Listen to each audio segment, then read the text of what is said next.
guys. So, ikan ko nag-duty guys. Pag out na ko dito sa akong gasakyan na ay mga nabaligya og mga marang.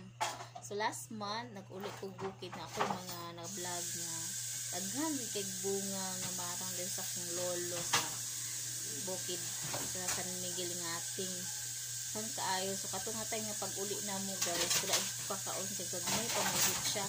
So karon kay daghan naman kay namaligya sa merkado og mga marang ganun. Barato ra sad siya. So nakalabay ko karon guys. So nipalit ko. Tag 20 ra siya. So tanaw na to kung iyang unod. Kay na may klase gud sa marang guys nga gagmay og liso. Uy uban nga unuron siya. So kani ambot ug unsa ni siya atong i-try og kuon man siya og kuan siniwang ni og sina nipis ba may liso kaya nato abuli kasi uno na akong anak guys rin ko ay sa oblique kay mag-vlog sa imong inahan nara siya guys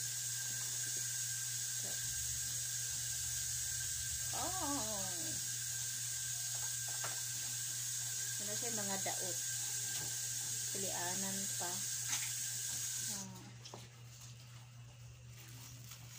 siya guys gagmayon siya nga liso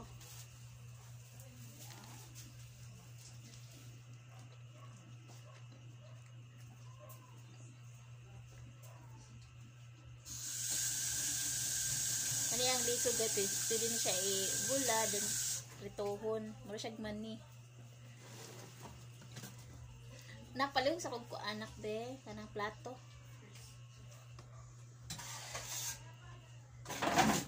First time ka anak ma? Ang kala. Kakaroon na akong anak. Ano?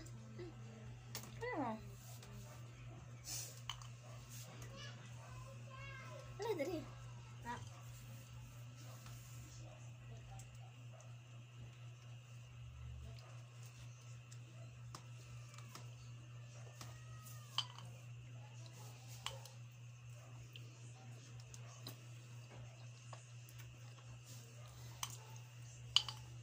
Tamis kay siya guys.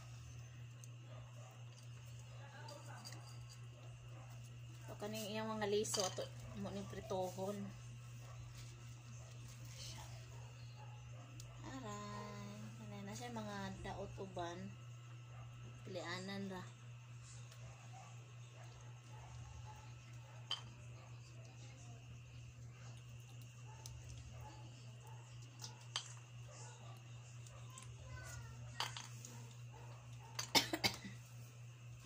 By the way guys, shout out day ko ni Ate Vivian, Bib's Life in the US. Since sa una pa guys nga bago pa ko nag-vlog. Si Ate Vivian ready perminti mag-support sa ko ang mga video. Ay shout out day po ko kang Sir Gary Home. Thank you Sir Gary for supporting my channel. Pati ni Sis Big and GB and Big Mabel Vlog. Shout out sa inyo ha sis. Thank you sa pagtanaw sa akong mga video.